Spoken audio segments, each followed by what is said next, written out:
Siempre lo que decimos acá en Así Somos. Antes de irnos al corte, doctor Ramón Kong, Juan Andrés Alfate dejó planteada una pregunta que se resume en esta mezcla, esta poca equidad entre el bien económico y el bien de la vida que ha puesto por sobre la mesa este gobierno. ¿Qué te parece eso de que justo en esta fecha, justo para el Día de la Madre, todos empiezan a mejorar, se abren más los mercados, hay aforos más limitados? Ayer mostraban, yo vi en redes sociales, de verdad los centros comerciales estaban repletos, pero repletos, toda la gente desesperada comprando, que se entiende, es la instancia que tienen, porque después salen muy tarde del trabajo, qué sé yo. Pero, ¿hay algo ahí de parte del gobierno? O sea, evidencia tenemos toda una pandemia, de que siempre se ha pulsado rápidamente a empujar a la apertura comercial de todo. ¿Y las consecuencias? Y las consecuencias de abrir primero los moles antes de los parques. No sé si recuerdan, primero se abrió el Parque Arauco antes del Parque Araucano, era una cosa... pero es fácil verlo en lo que ha hecho el gobierno hasta ahora. Por lo tanto, que no quepa duda que siempre se va a estar pulsando hacia allá. Ahora, una cosa es entender de que efectivamente una crisis económica requiere una reactivación económica, y la cual la hemos pagado todos los chilenos con la plata de nuestro trabajo, con los 10%, con un par de IFES por ahí, pero la activación económica fue en base a lo que nosotros gastamos. Veamos el verano. El verano, ¿qué pasó? Se abrieron los balnearios, cuando estábamos con una ola creciente, y te llevaste el virus para todos esos lugares. Y la gente viajó al extranjero, particularmente Brasil y México, y regresaron, Maestro, digamos... Yo viajé a México cuando ya se podía. Nunca se fue. Y llegué limpiecito. No, ¿qué sabe? Y el punto está en que dejamos el virus en los balnearios, en las regiones donde los recursos hospitalarios son mucho menores. La metropolitana concentra el 50% de las camas críticas y urgencias de Chile. Entonces es muy disparo hacia la región. ¿Qué pasa entonces ahora para esta fecha? Se abre porque efectivamente los índices están más bajos, pero nosotros podemos esperar tranquilamente de que haya un resurgimiento, y hoy día con el riesgo de la Omicron, de que siga subiendo esto durante el verano y que tengamos un reflejo. ¿Podemos confiar en los índices realmente bajo tu experiencia? ¿Por qué te lo pregunto? Yo soy súper crítico, creo que sí hay cosas que este gobierno ha hecho bien, como el tema de la vacunación, pero siento que hay cosas que han hecho pésimo, como es el tema de la trazabilidad. Sí. Creo que, y lo hemos conversado en otras instancias, la pésima trazabilidad ha sido principalmente el motor de que las variantes se vayan expandiendo en nuestro país y de que los contagios vayan aumentando, a pesar de que teníamos buenas tasas de repente de vacunación. La trazabilidad que a mí me hicieron era un chiste, no existió básicamente. Lo he conversado con mucha gente, algunos lo hacían, otros no. ¿Podemos confiar en estas cifras realmente? ¿Se arregló el proceso de trazabilidad en nuestro país o sigue siendo el punto negro de esta pandemia? O sea, las cifras per se son bastante serias. O sea, hasta ahora hemos tenido algunos casos como los mails que nunca aparecieron de Mañalich, las tablitas Excel que se hacían y de cómo redujeron los índices de mortalidad y todo eso, que finalmente no ha salido nada a la luz, y probablemente este gobierno se vaya sin habernos dicho nunca cómo escondió eso. Ahora, yo estuve presente en algunas conversaciones donde decían, no quiero que muestre todos los muertos que están mostrando, no voy a decir a quién, pero estuve ahí. Entonces es interesante. ¿Con qué argumento, perdón? ¿Cómo? ¿Con qué argumento de no mostrar tantos muertos? De no alarmar, digamos. Porque cuando nosotros partimos en la primera oleada, habían encuestas en Chile de distintas sociedades médicas que iban directamente a conversar a la UCI y le decían cuántos muertos hay. Nosotros fuimos haciendo esa encuesta, yo participé en esa. Y eran números más altos que los del gobierno. Entonces en algún minuto te dijeron, oye, no queremos que sean tan altos porque esto nos muestra mal la imagen país, nos impide abrir las fases, cambiar de fase. Se demoraron en cerrar el país, también los aeropuertos. Y eso está en algunos mails que no han aparecido nunca y que esperemos algún día aparezcan. Es bien sancionable eso, ¿ah? ¿Qué quiere que le diga? Maestro, por favor, a propósito de los números, ya usted me dice que se puede confiar en los números. Explíqueme, por favor, no cuestionándolo, sino que explíqueme para entender bien cómo podemos proyectar el país cuando el MinSal hace pocas semanas sacó hasta la fecha, hasta octubre tiene que haber sido, la cantidad de mortalidad en el año 2020 sin vacuna y 2021 con vacuna. El 2021 hay muchos más muertos confirmados por COVID, vacunados y todo, ¿cierto?, que el 2020 sin vacuna. ¿Se entiende por qué? Porque el 2021 es donde empezaron a entrar las olas. Y el 2021 se inauguró con las lindas medidas de aperturas indiscriminadas, digamos, que después, como usted decía, repartieron esto en las playas, la gente viajó al extranjero, olvídese. Con las vacunas hoy día, con el porcentaje de vacunación, se viene Navidad, se viene el verano, todos apenas puedan, tienen todos sus pasajes comprados súper baratos para viajar y todo lo demás. La tasa de mortalidad, o más bien dicho, se nos viene una súper, hiper nueva ola en marzo de nuevo, o de verdad estamos controlados, o cree usted, sin cobrarle la palabra, que esto va a ser parecido al 2021, o esto ya vamos para abajo o estamos en la meseta todavía? Se me quitaron todas las ganas de vacaciones. Es que eso es lo que quiero entender, porque hubo más muertos este año que el año pasado, pero se entiende por qué, digamos. Hay dos ventajas que tenemos frente a las oleadas pasadas, y la gran ventaja es la cantidad de vacunados que tenemos en Chile. Cuando tenemos una población objetivo que supera el 80, ya cercano al 90%, que tenemos hasta con 3 dosis, casi un 50%. Es tremendo el impacto que tú generas positivo para la población, y podemos alcanzar lo que algunas veces se llamó el efecto rebaño. Claro. El efecto rebaño es que entre todos nos cuidamos aunque no estemos en un 100% vacunados. Se puede estar logrando hacia el corto plazo. Con eso, ¿tú qué logras finalmente? Que una vez ingresada la variante que sea, supongamos hoy día Omicron, hasta ahora, porque puede haber una que se escape. Claro. Y partimos una nueva pandemia, que no suceda. Nos queda abecedario todavía. Pandemia sobre pandemia se llama eso, que es cuando se escapan las vacunas, que ahí estamos fritos, partimos de cero. Y eso se logra cuando tú le das chip libre a que se reproduzca, como en Sudáfrica, porque hay poca vacunación. Claro. Pero volviendo al caso de Chile, tú lo que puedes generar entonces es que el virus se vaya esparciendo, genere más enfermos, pero en una tasa más lenta, con una tasa de gravedad menor. O sea, yo en el hospital recibo enfermos COVID, pero en más tiempo, de manera más lenta, y yo tengo más recursos para ofrecerle a él y a aquellos que no tienen COVID y que también enferman. Claro. Porque recordemos que durante la oleada se nos quedan todos los enfermos no COVID fuera del hospital. Sí, se acaba la oleada COVID y llegan todos esos enfermos a la oleada no COVID, y que fallece gente que no debiese fallecer tampoco. Estas son las causas indirectas de muerte. Claro, acá nosotros, mejor, como bien planteaba Salfate, estamos frente a las fiestas de fin de año, a las vacaciones, la gente ya está agotada, yo creo que todos necesitamos un respiro, necesitamos normalidad, volver a los trabajos, y finalmente hay un dato no menor, que es que 740.000 pases de movilidad fueron inhabilitados este 1 de diciembre, porque personas de mayores de 45 años no se han puesto la dosis de refuerzo. Esta cifra podía incluso aumentar a partir del 1 de enero, cuando estos pases de movilidad también se vayan hacia las personas mayores de 18 años que no tengan la tercera dosis de refuerzo. O sea, podríamos ver un aumento de los pases inhabilitados a raíz de personas ya mayores de edad que no quieren simplemente ponerse la tercera dosis, y ahí podríamos entrar nuevamente en este retroceso que usted recién nos decía, que independiente de que siga el virus funcionando, ¿cierto?, siga esparciéndose, en la medida que todos estemos vacunados, esa infección va a ser mucho más leve, más suave, y va a evitar nuevamente colapsar los sistemas de salud. ¿Qué podría pasar a partir del 1 de enero si la gente no se pone la dosis de refuerzo? O sea, efectivamente, proporcionalmente los vacunados tienen menos riesgo. Si nosotros llegamos a vacunar al 100% de la población, igual van a haber enfermos COVID y van a haber muertos COVID vacunados, porque van a estar todos vacunados. Pero la probabilidad y el número va a ser mucho menor. Y eso hay que entenderlo claramente. O sea, tú tienes una probabilidad mucho menor. Eso es lo que buscamos. Eso es lo que buscamos. Un abuelito que hoy día se pone la vacuna tiene un sistema inmune como si fuera joven.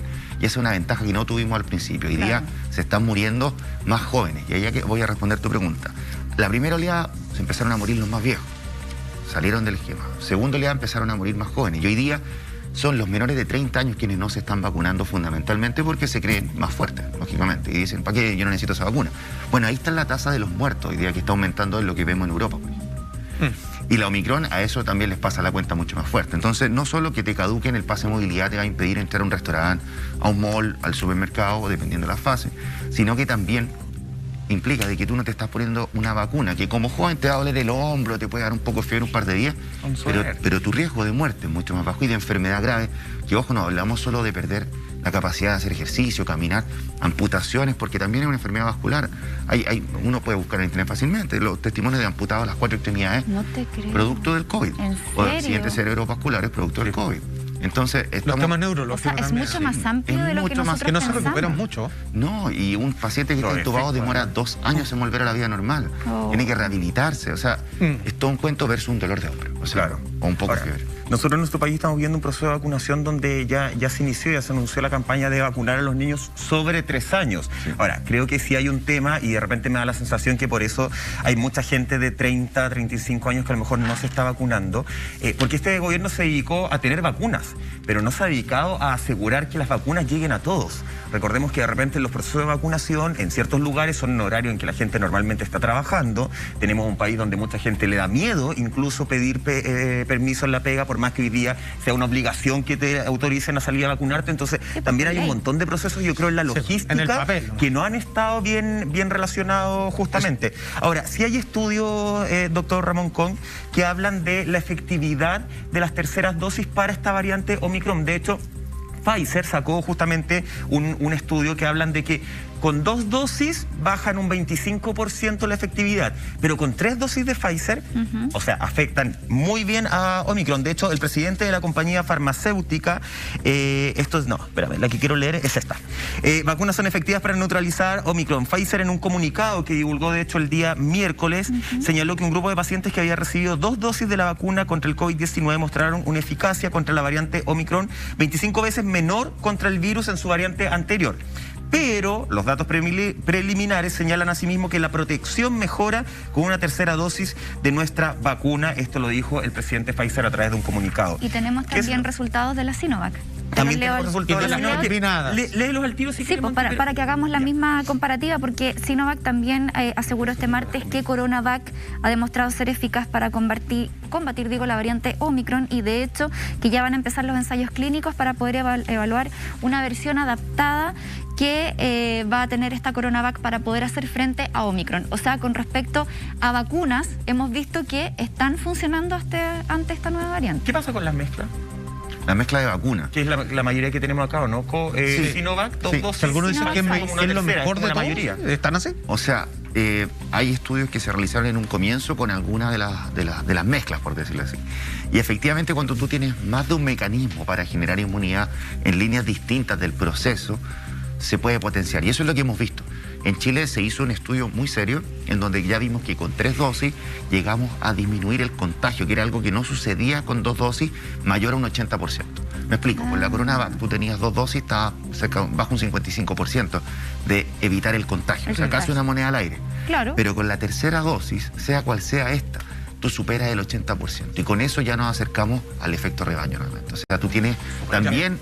evitas la muerte, la enfermedad grave, y también puedes evitar el contagio en una alta probabilidad. Se vienen hartas propuestas respecto a la vacunación en Chile, una 4ª dosis, están sacando la posibilidad de que entren al mercado de manera masiva pastillas antivirales. Ya queremos hablar de eso, pero déjame hacerle una pregunta de base, doctor. Como nos hemos cuidado de manera así extraordinariamente, mascarillas todo el día, todo lo demás, se dice que quedamos como hijo único. Tan cuidado que cualquier bicho, alergia, resfrío, lo vamos a agarrar sí o sí, porque no tenemos como deprimido el sistema inmunológico natural. ¿Qué tan cierto es eso? Y que si existe una especie de entre la espada y la pared, vale decir, nos cuidamos del COVID, pero nos cuidamos tanto que al mismo tiempo tenemos más posibilidad de contagiarnos de eso y de cualquier cosa. No. Eso no es una línea directa uno es a uno. Lo que tú hablas se sucede en los niños, que son los niños burbuja, por ejemplo, que cuando están en la fase de formación, en los primeros años de vida, pues los papás no lo dejan jugar con tierra, o no lo dejan ir al jardín, cuando chicos nosotros nos mandaban, anda, pegaste la peste porque está chico. Sí, no, claro. Con tu primo con Claro, era lo lógico. Para funcionar. Pero tiene una lógica detrás, y es que tu sistema inmune se está formando, entonces necesita exponerse para robustecerse. Nosotros que ya estamos más viejos, no tenemos ese problema, sino que en estamos realidad, con el esquema completo. Está con tu defensa ya armada, ya también formada. Okay. Y sucede un segundo fenómeno, que es cuando se toma un virus, digamos el espacio para los virus que pueden deambular, como la variante Delta, hoy día está en un 100, o sea, las otras variantes caen. También sucede con otros virus, que vimos una reactivación durante el invierno en niños del VRS, el virus sincicial. Y que hoy día ya nuevamente ya pasamos también la temporada de otoño-invierno, entonces salimos de la campaña de invierno y hoy día entramos a verano, que va a volver el rota y otras cosas normalmente. Pero el rotavirus me refiero. Sí. Entonces finalmente se generan varios fenómenos, pero uno de esos es que ocupa todo el espacio, y eso no implica de que tú vas a estar más expuesto para que un virus que antes no te hubiera agarrado hoy día te agarre. Eso excelente explicación, se agradece. Doctor, ¿qué le parece, por ejemplo, que en países como Alemania, Angela Merkel, antes que dejara su cargo hace unos pocos días, ella impulsó la idea de que la vacunación fuera obligatoria. De hecho, esa idea se tiene que discutir en el Parlamento y de aprobarse ya estaría funcionando a partir de febrero. Y la OMS sigue postulando lo contrario. Exactamente. Sí. Esa diferencia de visiones, ¿cómo se podrían abordar y cuál es su opinión con respecto a eso? ¿Debería haber una vacunación obligatoria? Eso es de tal complejidad que solamente algunos líderes, como Angela Merkel, ha decidido hacerlo. ¿Ya? Porque lógicamente tú estás trabajando sobre una imposición a toda una población, que Rusia lo hizo. Rusia cuando probó la Sputnik, que es muy buena vacuna, la probó con toda su población y punto. Pero ellos son rusos y confían también en su tecnología, claro. O sea, han llegado al espacio y no le armaron ellos. No le Entonces tú tienes ejemplo y contraejemplo de que funcionan muy bien, como el caso de Rusia, o que en ningún caso ha funcionado mal porque todavía hay obviamente reticencia a hacerlo. Yo soy más de la idea de mostrar los beneficios, de plantear los argumentos científicos por sobre los miedos, que los miedos lógicamente uno no los puede medir. Y me ha pasado mucho conversando con gente en la calle y me dice, no, es que a mí me da miedo. Y yo le explico un poquito de qué se trata, lo que yo he visto, lo que he vivido en el hospital y me dice, ¿sabe qué? Por un dolor de hombro mejor me la coloco. Pero tiene otras medidas que son de premio o de castigo, y en el fondo el quitarte el pase de movilidad es un castigo. Y es una forma muy solapada, exacto, entre comillas, de obligarte sin obligarte a vacunarte. Premio, castigo, conducta. Pero hablando así muy honestamente, brutalmente honesto quizás, es responsable que no sea, o sea, es súper responsable que no sea obligatorio, porque hay un porcentaje donde las vacunas no le pegan bien y los meten en problemas que ahí la estadística es como saber, pues capaz que si no se hubiese vacunado hubiera zafado mejor, sí, y ahora con la vacuna, pero que puede ser un porcentaje mínimo, pero me refiero que es de suma responsabilidad y de ética decir, solo con el paso de los años vamos a poder decir si esto puede ser probadamente obligatorio porque no hay problema, pero por el momento, digamos, yo creo que están siendo éticamente acorde a lo que les corresponde. Sí, y también tiene una segunda patita. Si tú te fijas en las campañas de invierno, también son abiertas las vacunas de la influenza, campañas de vacunación que para los adultos mayores es súper común. Todos los años van, se la colocan, saben que es positivo para ellos y no es obligatorio. Claro. Pero tú cuando lo haces obligatorio también tienes que, como Estado, hacerte cargo de todos los costos que signifique, por ejemplo, que tú hagas una reacción adversa o lo que sea. Claro. Hoy día se hace, pero de manera solapada. Hay un copago que genera el empleador a sus empleados para el COVID, en ISAPRES y en FONASA, que es como un seguro del trabajador COVID, por decirlo así. Hoy día existe eso en Chile. Doctor, cuando tú dijiste hace un rato que conversabas con mucha gente, me imagino haciendo la campaña para diputado en su momento, y te decían que les daba miedo. Sí. ¿Cuál era el mayor miedo que dice la gente al momento de la vacuna? Porque de repente uno pierde la lógica de que hay gente que efectivamente le teme de repente a efectos secundarios que pueden ser muy reales, pero que ya está confirmado que algunos efectos secundarios son mucho menores que, no sé, que los efectos secundarios que puede tener una mujer tomando una pastilla anticonceptiva, que puede tener ahí mucho más peligro que con este tipo de vacuna. ¿Cuál es el temor de la gente que aún todavía no decide, después de más de un año y tanto, le da miedo vacunarse? Es lo que va resonando digamos, en la cosmovisión, en redes sociales, memes, por ejemplo, de decir que el uso de la mascarilla se recircula el CO2 y que eso va a afectar eso es falso, está descartado, pero completamente por cualquier estudio un poquito científico, digamos. Ni para niños, ni para adolescentes, ni para adultos, para dejarlo claro. Nosotros trabajamos con esto todo el tiempo y tú lo podés comprobar fácilmente. O sea, hay estudios hasta por cazadores de mitos lo comprobaron. Claro. Es una cuestión sencilla. Oye, pero a propósito de eso, perdón pero mire, no quiero cambiar los protocolos, pero déjeme cuestionarlo un poco. No es una tontera que yo diga, voy a un restaurante, estoy haciendo la fila para entrar al restaurante y estoy con esto. ¿Me lo saco, me siento y me lo saco? ¿Por qué me lo puedo sacar para comer y en la fila no? Es como tratar así como de darle el gusto a todo. Porque ¿tiene algún sentido real? Sí, tiene un sentido real. O sea, que es correcto. Por ejemplo, ¿es correcto si nosotros nos separamos medio metro acá, no deberíamos estar con mascarilla porque estamos como en un restaurante y estamos con mascarilla, estamos exagerando? Entonces, por ejemplo. Ya, eso es la ida y contrapregunta. La primera, efectivamente, a la distancia que se generan las mesas y por eso se separan a un metro.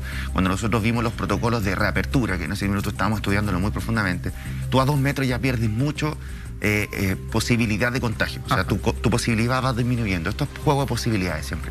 Va disminuyendo. Si alguien tose, va a salir proyectado, puede salir proyectado a 2 metros, a 4 metros. Entonces, se te pierde eso. Pero suponiendo de que estás en un restaurante, todos vacunados, te toman la temperatura y que eso no sirve mucho. O que se te echen en los pies, a un cuaternario, tampoco sirve. Pero si tú estás sentado, es la distancia. Entonces tú vas al pasillo, vas pasando, la gente está comiendo, tú tienes que poner tu mascarilla porque estás a menos distancia. Y los restaurantes son de los lugares más riesgosos, aumenta por 2 inmediatamente el riesgo porque están sin medidas de barrera física. ¿Restaurantes cuando están adentro o en exterior también? En adentro siempre es más riesgoso que afuera. Afuera tú con corrientes de aire haces que se disipe y que en el fondo, aunque hubiera carga viral, sería más baja.